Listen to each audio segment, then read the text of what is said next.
Cherif la télé lajɛbagaw an ka foli b'aw ye bi an ka jɛmukan in na an y'a kanu ka kuma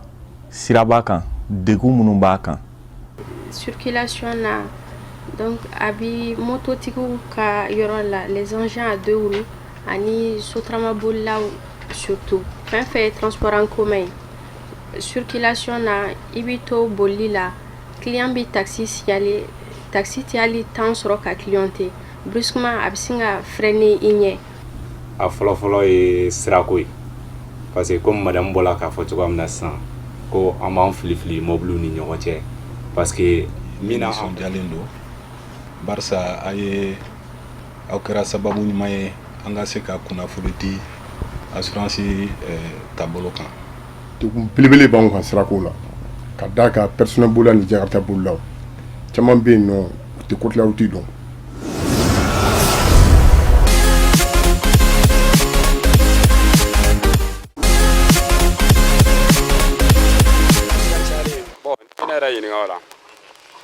Sɔnni ka kuma an bɛ Ala fo k'a barika da an bɛ sɔli kɛ an ka kira kan Muhamadu sallallahu alaihi wa sallam ni ye ne ɲininka accident caya la accident caya a da bɛ mɔgɔ caman b'a la i b'a sɔrɔ mototigiw b'a la mobilitigiw personnel b'a la bɛɛ b'a la wa parce que bɛɛ pressé de don si tɛ fɛ ka sira di si ma bon caman fana bɛ mobili boli tɛ code la route dɔn o bɛɛ ye problème ye mun bɛ na ni accident caya ye ni bɛɛ sɔnna ka ɲɔgɔn lamɛn ka ko to ɲɔgɔn ta la circulation a bɛ gɛlɛya accident ba in ka kɛ quoi nka mɛ ɲɔgɔn lamɛnbaliya o y'a belebele ye i b'a sɔrɔ yɔrɔ dɔ la yɔrɔ dɔ bɛ aw kan ka jɔ même hali ekɔliden minnu bɛ tɛmɛ n'a fɔra aw ka jɔ dɔw bɛ jɔ ka essayer ka ko bɛɛ jɔ i b'a sɔrɔ dɔw ni VLA bɛ tɛmɛ bon ne kɔni bolo a fanba yɛrɛ de ye bɛɛ pressé de don ni bɛɛ pressé de don i b'a dɔn kɔni a tiɲɛni ka ca ɲani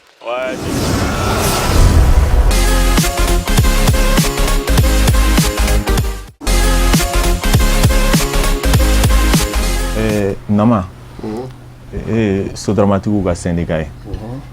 jakartatigi kumana jakarta bolila kumana personnel bolila kumana bɛɛ y'a jateminɛ k'a fɔ i bɛ taa sɔrɔ tuma caman sodaramaw de bɛ bali k'u jɔ ka client ɲini ou bien a dɔw yɛrɛ bɛ marche segin kɔfɛ kɛ a fɔ ma marche arrière pour que k'u ka client ta est ce que e yɛrɛ bolo olu man ka dabila o bɛɛ de bɛ na ni sira ɲagamini o bɛɛ bɛ na ni accident ye n'a fɔra sira kan e kan ka taa dɔrɔn de i bɛ segin ka na pour que k'i ka client ɲini est ce que olu kan ka kɛ mun bɛ na n'olu kɛli ye sodaramatigiw fɛ. bon mun bɛ na n'o kɛli ye parce que n'i bɛ mobili kɔ mɛtiri hakɛ dɔ de bɛ yen nɔ kan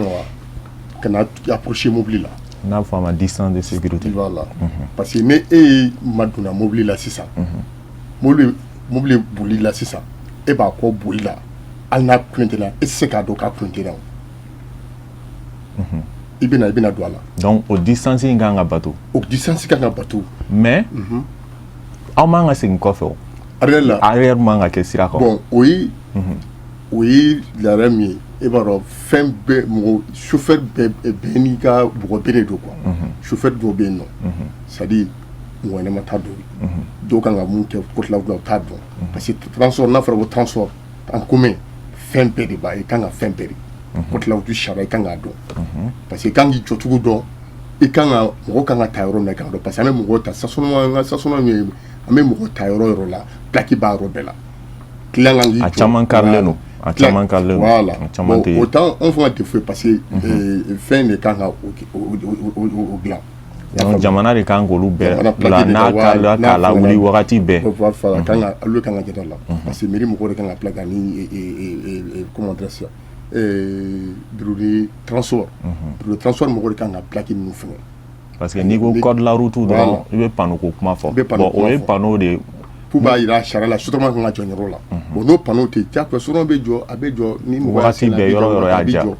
bon n'a y'a jɔ sisan e min b'a kɔfɛ e de b'a dɔn k'a fɔ sotarama in jɔlen don mais ne bɛ excès de vitesse la se ka jɔ i bɛna gosi o diyagoya de parce que jakaratigiw dɔw bɛ yan ani personnel bolilaw dɔw bɛ c'est à dire dɔw bɛ bɔ so ni hakilina dɔ de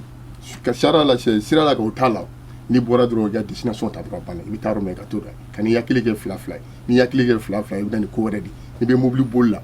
c'est à dire n'i sɛgɛnna dɔrɔn i b'o boli dabila n'i hakili bɛ ka ɲagami foto la bon dɔw bɛ to mobili boli la u bɛ sunɔgɔ u bɛ na ni accident de ou bien ka to fɛn na dɔw bɛ to téléphone fɛn mobile la téléphone ou téléphone écouter ka to la u bɛ bali accident na a tɛ se k'u bɔ u yɛrɛ bɔ a la a bɛna choc di dɔ b'anw na dɛ mais belebeleba bɛ Jakarta bolola ni personnel bololaw la parce que u tɛ se k'u yɛrɛ maîtriser de. Ok. Chama ko belebeleba b'aw fana la n'i y'a jateminɛ i yɛrɛ y'a fɔ kuma la aw bɛ don mɔgɔw ni ɲɔgɔn cɛ mobiliw ni ɲɔgɔn cɛ est-ce que e yɛrɛ bolo o ye ko ɲuman ye mun de bɛna n'o dondonni ye ɲɔgɔn cɛ o tɛ se ka éviter a parce que tiɲɛ don aw ka siraw tɛ yen nɔ an ka siraw kan parce que an ka siraw ma dilan o kama sira fɔlɔ minnu dilanna a tun ma jateminɛ k'a fɔ motow bɛ caya nin cogoya la donc siraw dilanna kura minnu bɛ ka dilan a b'olu la mais sisan fɔlɔ caman minnu bɛ yen nɔ a ma prévoir mais n'a ma prévoir a la code la route ye mun fɔ est-ce que aw tɛ an bɛɛ tɛ se ka boli a kan ɲɔgɔn fɛ k'a sɔrɔ an ma se ɲɔgɔn ma ka don mobiliw ni ɲɔgɔn cɛ ka na parce que n'i y'a jateminɛ mototigi yɛrɛ n'a bɛ voie numanfɛ voie in kɔnɔna la boli kan ka kɛ kinibolo fɛ mototigi o mobilitigi o bɛɛ de kan ka boli kinibolo fɛ mais i b'a sɔrɔ mototigi dɔw bɛ na fo numanfɛ voie kɔnɔ o la hali n'i ka pine balila ka sɔgɔ a bɛ kɛ problème de parce que bolimafɛn ye fɛn dɔ de a t'an bolo kɔnɔ pine bɛ se ka sɔgɔ frein bɛ se ka fɛn n'o o tiɲɛna k'i to kinibolo voie in kɔnɔ o ka nɔgɔn i b'i jɔ kinibolo fɛ mais minnu bɛ na fo gitron camancɛ la ni pine sɔgɔra k'i to yen nɔ mobiliw bɛ nali yɔrɔ o fɛn kan o ka gɛlɛn donc mun bɛ na n'olu ye est-ce que olu tɛ se ka dabila. Oui bien sûr o caman bɛ yen nɔ u bɛ se ka dabila mais n bɛ k'a f'i ɲɛna cogoya min na komi i yɛrɛ ko mototigiw kan ka boli kinifɛ bolo kan pour que au moins mototigi dɔrɔn tɛ dɛ code la route siraba sariya y'o de fɔ bɛɛ de kan ka boli kinibolo in fɛ numan bolo i b'o ta ka tɛmɛ bolimafɛn wɛrɛ de la n'i tilala i kan ka na kinibolo fɛ. oui sariya y'a jate ko an bɛɛ lajɛlen de kan ka boli kinibolo in fɛ mototigi fara mobilitigi kan personneltigi fara sotramatigi kan taxitigi mais anw ye fɛn kelen jate bɔ an mototigiw fana ye fɛn kelen jate bɔ n'an tora ka boli kinifɛ bolo in kan permanemment sotramatigiw bɛ bali ka frein minɛ anw ɲɛfɛ de donc ko bɛɛ ye freinage d'urgence in de parce que e bɛ i to vitesse la parce que a fɔra ko distance de sécurité kan ka respecter mobiliw ni ɲɔgɔn cɛ an kan ka distance dɔ bila frontière bila an ni ɲɛfɛ mobili cɛ pour que au moins n'a ye frein minɛ ou bien n'a balila ka tiɲɛ cogoya dɔ la pour i ka se ka maîtriser ka bɛn n'a ye mais i b'a jateminɛ souvent circulation na siraw ka dɔgɔ fɛn caman problème caman bɛ yen nɔ olu b'a to distance de sécurité a tɛ se ka respecter yɔrɔ dɔw la parce que aw caman donnen don ɲɔgɔn na donc sira ka dɔgɔ ka fara o kan donc ne taara sotramatigi droite fɛ n'a balila ka frein minɛ donc a bɛ na ni kasara de c'est pour cela mototigi caman bɛ u b'a préférer dɔw yɛrɛ b'a fɔ circulation na ko n'i bɛ sotrama kɔfɛ comme an b'a fɔ an ka jargon na cogoya min na n'i bɛ jakuma kɔfɛ ou bien n'i bɛ verti kɔfɛ kana sɔn ka boli a droite fɛ parce que a bɛ jɔ droite de kan wagati bɛɛ ale kɔni n'a y'a ka client ye dɔrɔn wagati bɛɛ a bɛ jɔ a ka droite de kan n'a y'a a client ye dɔrɔn a bɛ frein minɛ donc o freinage a ka jugu mototigiw ma parce que i b'a sɔrɔ moto caman bɛ yen nɔ comme directeur y'a fɔ cogoya min na an tɛ visite technique tɛ moto la an b'a dilan cogoya min ka d'an ye dɔw yɛrɛ bɛ moto boli sans frein donc ni a balila ka freinage d'urgence kɛ yen a bɛ na ni kasara. mais i ka kuma kɔnɔ i ko distance de sécurité kan ka ta n'o ye ka furancɛ to i ni ɲɛfɛ mobili cɛ est ce que n'i y'o furancɛ in to yen n'a balila ka jɔ o t'i kisi ya parce que n'i y'a ye code la route y'o fɔ ko k'o kɛ i bɛ taa sɔrɔ nafa dɔ de b'o la. n'i ye furancɛ in respecté a bɛ se ka kasara caman éviter parce que o la i bɛ se ka jɔ ka bɛn n'a ye mais comme n y'a f'i ɲɛna n ka kuma kɔnɔna na cogoya min na k'a fɔ o furancɛ in fɛnɛ a respecteli circulation na a ma nɔgɔn kosɛbɛ parce que ala ni siraw position fɛnɛ b'a la komi an ka siraw kun ma dilan ni norme ye k'a fɔ ko motow bɛna caya ka se nin cogoya ma donc o gɛlɛya fɛnɛ b'a kɔnɔ donc ka fara fɛn caman caman kan donc o de la distance n'i ko k'i b'a respecter yɔrɔ dɔw la mɔgɔw bɛ klaxon k'i la parce que i bɛ ka i jɔ u ɲɛ donc o bɛɛ b'a la. madame Cissé e yɛrɛ bolo solution jumɛnw kan ka se ka kɛ pour que ka se ka caman bɔ accident na e ye personnel bolila ye aw ka distance de sécurité a fɔra ko aw k'o bato k'o de nafa ka bon kosɛbɛ est ce que solution b'a la pour que nin bɛɛ ka se ka kɛ caman ka se ka bɔ accident na. ne bɛ min fɔ c'est pas seulement la distance de sécurité mobiliw ni ɲɔgɔn cɛ hali ni o kɛra ni aspect wɛrɛw ma fɔ faamuya bɛ se ka sɔrɔ min na donc o tɛna caman bɔ accident na. Code de la route maîtrise pas seulement mobile personnel tigiw olu kan ka dɔn cogo min na sotarama bolilaw u kan ka dɔn o cogo la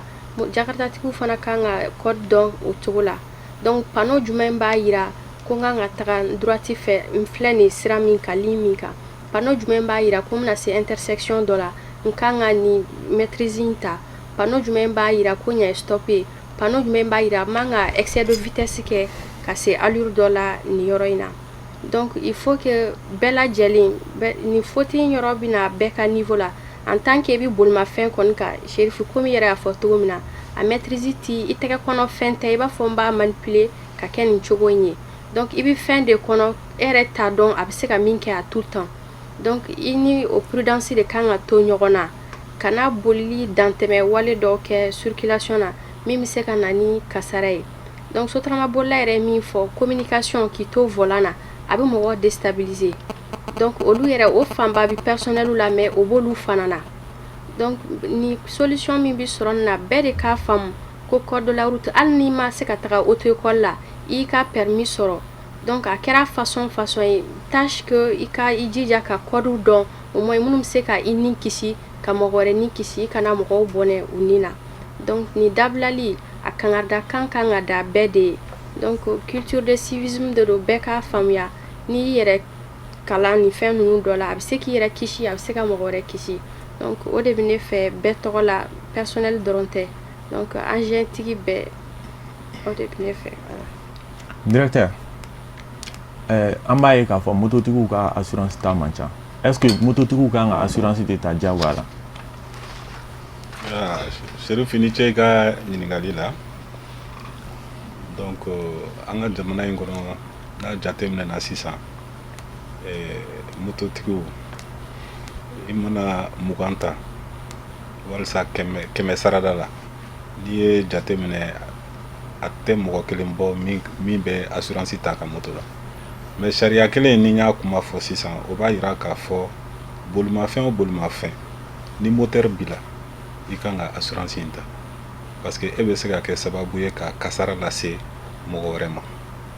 Donc i kɛra jakarta ye o i kɛra mobili o a bɛɛ bɛ boli ni sariya kelen de kan.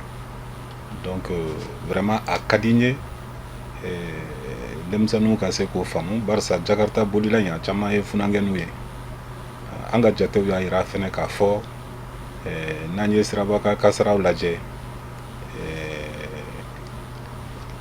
sigiyɔrɔ 100 la sisan i b'a sɔrɔ ni accident kɛra soit sennamɔgɔ soit jakarta bolilaw olu de bɛ impliqué. Donc il faudrait que olu fɛnɛ ka se ka assurance ta n kan bɛ jakarta bolilaw de ma. A ka di n ye ka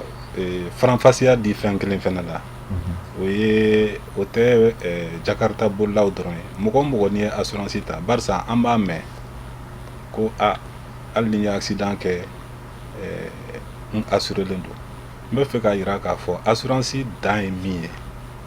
ni accident kɛra sisan musaka minnu b'a la k'olu ta mais ni kasoladenw bɔra la parce que i ma code de la route bato assurance ni t'o la dɛ. Donc il faut que transporteur bɛ yan dɔw b'a fɔ mɛnɛ u b'a fɔ i jɔn ye assurance bɛ n bolo. Donc c'est une occasion pour que n ko o fɛnɛ kunnafoni di barisa n'i ma code de la route bato o fɛnɛ ɲangili o ye ɲangili wɛrɛ ye. Assurance ta ye dɔrɔn o kuma la n bɛ fɛ ka ɲininkali dɔ kɛ parce que an b'a mɛn k'a fɔ ni accident kɛra assurance b'a ka expert bila ka taa terrain kan est ce que ni wagati dɔw la a bɛna kɛ est ce que ni assurance y'a ye k'a fɔ ko bolimafɛn bolila yɛrɛ de jo t'a la est ce que assurance b'a ka minɛn fa o la k'a fɔ accident in kun bɔra e de la. Assurance ta ni a y'an ka kuma jateminɛ a wajibiyalen bɛ mɔgɔ min bɛ bolimafɛn boli i ka assurance ta walasa ka mɔgɔ wɛrɛ de kisi. A bɛ fɛ ka mun fɔ i tugu sisan min bɛ volant na a y'i tugu o a m'i tugu o tɛ assurance ka problème ye. Assurance dan ye dɔrɔn an b'a fɔ min ma victime ale ma foyi kɛ a bɛ circulation na dɔrɔn a bɛ siraba kan donc kasara sera ma assurance b'o ta en charge maintenant min bɛ assurance n'a ka chauffeur yɛrɛ cɛ o ye ko wɛrɛ parce que ni a jateminɛ n'a k'a fɔ a tigi a tugu ou bien permis t'a kun a bɛɛ y'a kelen o la assurance bɛɛ n y'a fɔ cogo min dengu donna min kun assurance bɛ o tigi ka koɲaw la tilen maintenant permis t'i bolo ou bien a permis catégorie man ɲi parce que permis faranfasiyaw fana ka ca donc assurance ye wari min sara furakɛliw ni mobili wɛrɛ dilanni ninnu na a fana b'a fɔ i bɛ n ka wari lasegin ma mais o tɛ kasara sera minnu ma olu ni t'o la donc vraiment i ka question in nafaba de b'a la il faut que mɔgɔw k'o faamu permis t'i la ou bien i ye permis b'i bolo par exemple sisan mobili personnel ka permis de bɛ bolo e bɛ poids lourd boli i ye accident kɛ donc assurance b'a jɔyɔrɔ fa mais a ye musaka fɛn fɛn bɔ a fana bɛ taa n'i ye kiiri la dɛ ou n'a wari b'i bolo i b'a sara mais n'i ma se k'a sara a bɛ se ka taga n'i ye kiiri la donc vraiment i ka question nafaba de b'a la. Nama kuma caman fɔra e yɛrɛ bolo solution yɛrɛ ye jumɛn ye? Solution ye jumɛn ye? An bɛɛ ka kodawti sariya bato. N'a ye kodawti sariya bato dɔrɔn accident ka gɛlɛn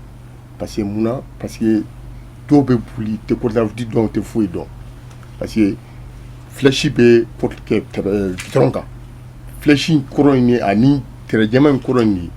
n bɛ taa nin sira fɛ n bɛ man ka taa nin sira fɛ mais ne ke e ta o si bato k'e bɛ taa ni sira wɛrɛ i man ka taa sira min fɛ jago i bɛ accident kɛ bon n ka weleweleda ye jaratatigiw de jaratatigiw ka boli hakili la c'est à dire n'i bɔra i ka yɔrɔ la a boli dɛmɛ dɔɔni ka se yɔrɔ la n'i k'i bɛ moto girin ka se e ma fɛn ka soni kungo cɛ i ka taa kasara sɔrɔ o ma ɲi dɛ ani personnel bolilaw dɔw bɛ yen nɔ franchement u bɛ mobili boli normalement n'i kan ka boli hakɛ dɔ la i bɛ taa hakɛ dɔ la o ye jumɛn ye n'i bɛ boli n'i y'a excès de vitesse ta i bɛ taa droite yan fan fɛ gauche i bɛ t'o sira fɛ pour que ka mobili ka i bɛ taa mobili dɔn mais dɔw bɛ yen nɔ personnel bolilaw t'o dɔn c'est à dire olu kan ka boli yɔrɔ min fɛ u t'o dɔn kan ka boli excès de vitesse ta yɔrɔ min na u t'o dɔn u man ka excès de vitesse ta yɔrɔ min na u t'o dɔn. Excès de vitesse mun ni bɛ k'a fɔ o man ka kɛ o a fɔra siraba kan boli kan ka dan vitesse dɔ la n'u bɛɛ b'o dɔn n'o ye kilomètre 50 ye excès de vitesse o b'a jira k'a fɔ n tɛmɛna vitesse kan dugu kɔnɔ o man ka kɛ yɛrɛ dugu kɔnɔna la o man ka kɛ yɛrɛ parce que i ka boli hakili la n kan b'o de ma k'i bɛ boli hakili la quoi parce que n'i ma boli hakili la diyagoya i bɛ accident kɛ c'est à dire nɔba b'an bɛɛ la c'est à dire bɛɛ k'i bakara i yɛrɛ t'a la quoi o ye numéro ye parce que bɛɛ ka a dɔn k'a fɔ vraiment n bɛ sira kan n ka boli hakili la n ka kodawti bato n'i ye kodawti bato a ka ca ala fɛ i tɛ problème sɔrɔ Chama moto bolilaw tɔgɔ la e yɛrɛ bolo a solution ye jumɛn jumɛn bɛ se ka sɔrɔ pour que ka se ka accident ko dɔgɔya? Oui, i ka ɲininkali la en fait ne yɛrɛ kɔni fɛ solution bɛ nin ko in na sisan an ka code comme Nama bɔra k'a fɔ cogoya min na code de la route il faut que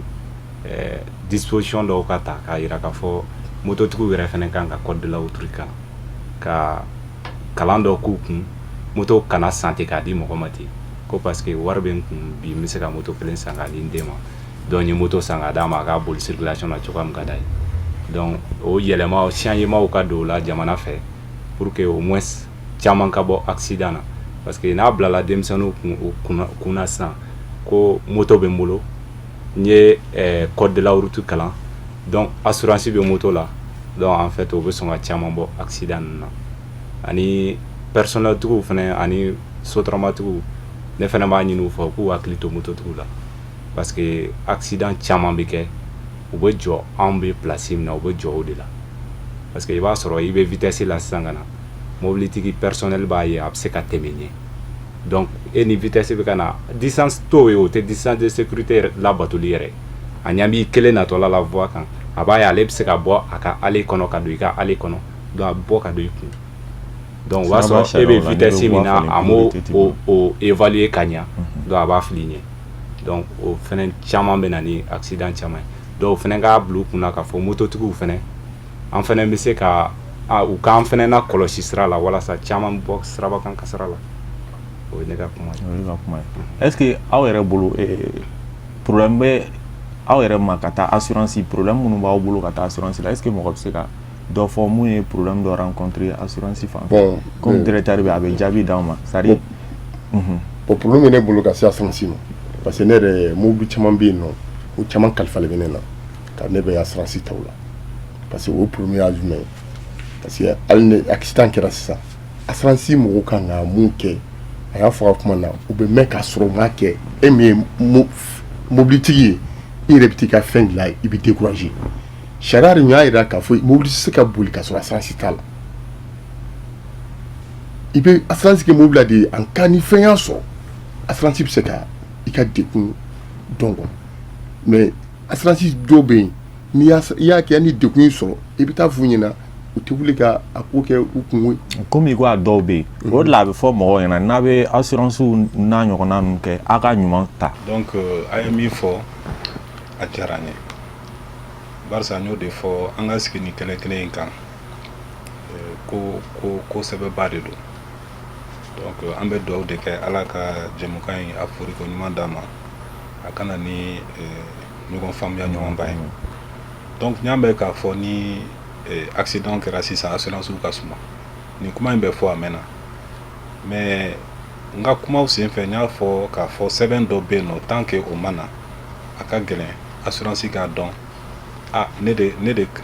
de kan ka musakaw ta wa ne de man ka ta wa olu dɔnni ka gɛlɛn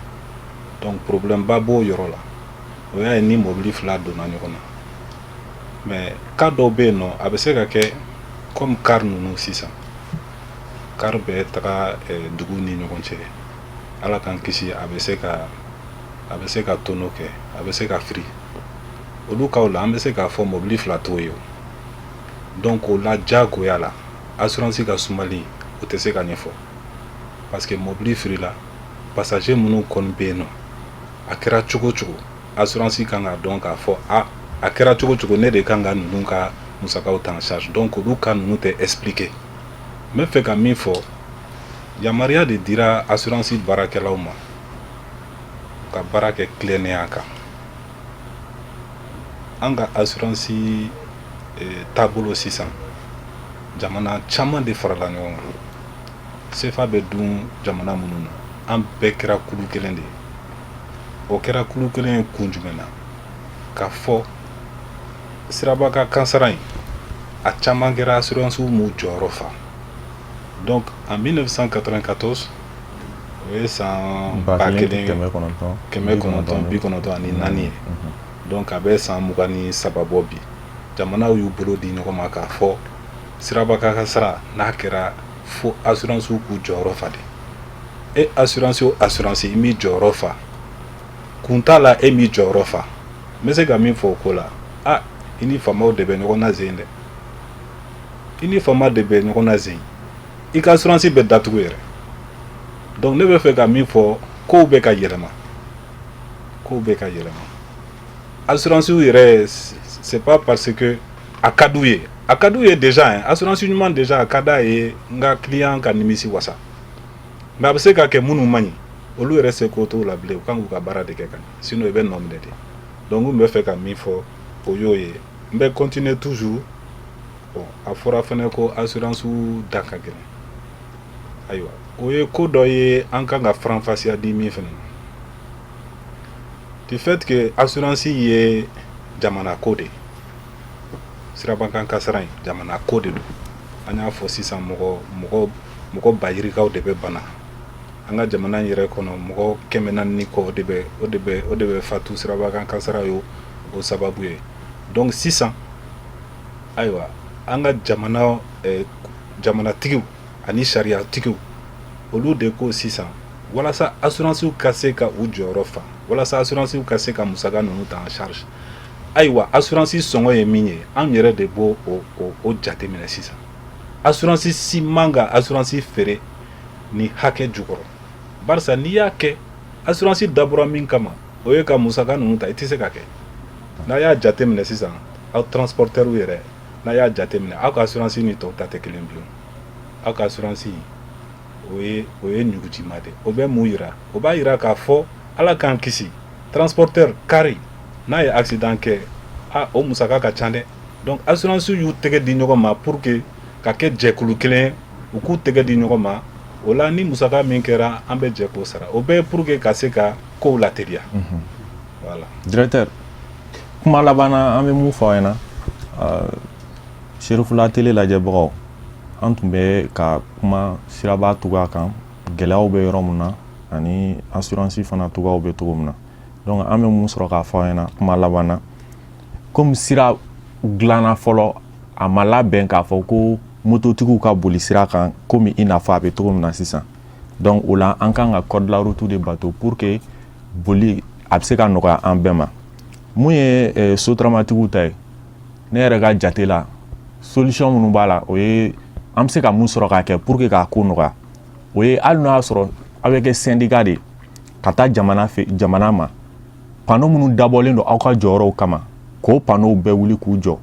aw yɛrɛ b'a lajɛ nin yɔrɔ ni nin yɔrɔ cɛ an bɛ se ka jɔ ka mɔgɔ sɔrɔ nin yɔrɔ la donc aw bɛ fɛɛrɛ kɛ k'o panneau bɛɛ ka wuli ka jɔ hali n'a sɔrɔ aw ka syndicat bɛ taa o la mɔgɔ minnu b'aw kɔfɛ olu b'a dɔn a kɛra cogo o cogo a bɛ sɔn ka jɔ nin yɔrɔ la o b'a to ka bali ka jɔ o fana bɛ caman bɔ accident na donc sotaramatigiw kan ka wuli k'o de kɛ ani jamana kan ka wuli k'u bolo di ɲɔgɔn ma ka panneau ninnu bɛɛ wuli pour que o ka se ka mɔgɔ u bɛ bali ka jɔ minnu ni ka segin kɔ minnu kɛ ka mɔgɔ ta olu bɛ se ka dabila mun ye senfilamatigiw ye moto senfilamatigiw donc aw kan k'a dɔn k'a fɔ gitɔrɔn camancɛ t'aw ta yɔrɔ ye n y'o de fɔ kuma kɔnɔ n ko hali ni frein tora n'i ka frein banna ou bien n'i ka pneu tora ka ci donc a bɛ se ka na ni kasara n'i bɛ gitɔrɔn kini bolo yan fan fɛ i bɔ ka d'o la k'i to camancɛ la i n'a fɔ numan bolo yan fan fɛ et puis aw bɛ dondonni minnu kɛ mɔgɔw ni ɲɔgɔn cɛ fɛn dɔ bɛ mɔbili la a fɔ mun ma angle mort ye jumɛn ye ni mɔbilitigi b'a ka mɔbili kɔnɔ i b'o yɔrɔ la ale t'i ye donc aw bɛ dondonni min k'u ɲɔgɔn cɛ mɔbilitigi bɛ se ka s'i ma n'i b'o yɔrɔ la ni e bɛ angle mort la ale tɛ se k'i ye o donc o yɔrɔ ninnu il faut que aw k'o jate minɛ personnel tigiw olu fana aw bɛ boli vitesse min fɔlen don k'olu bato ensuite ka hakili to distance de sécurité la kosɛbɛ o ye jumɛn ye mɔbili min bɛ ɲɛma furancɛ min kan ka to i n'a cɛ k'i hakili to la kosɛbɛ donc ne bolo assurance fana la a ye assurance ɲumanw ɲini donc nin de tun ye kuma laban ye an bɛ mun sɔrɔ k'a fɔ Serifula tele lajɛbagaw an ye nin de sɔrɔ k'a ladaw ma